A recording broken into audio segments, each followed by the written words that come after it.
छत्तीसगढ़ी गाने देखने के लिए हमारे YouTube चैनल को सब्सक्राइब करें और नए अपडेट्स जानने के लिए बेल आइकन के बटन को क्लिक करें।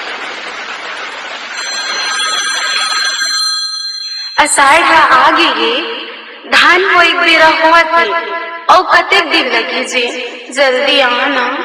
2 महीना पैसा अटके हम कंपनी में ठेकेदार हाथ देरी लगावत है, मिल जाही धान आज।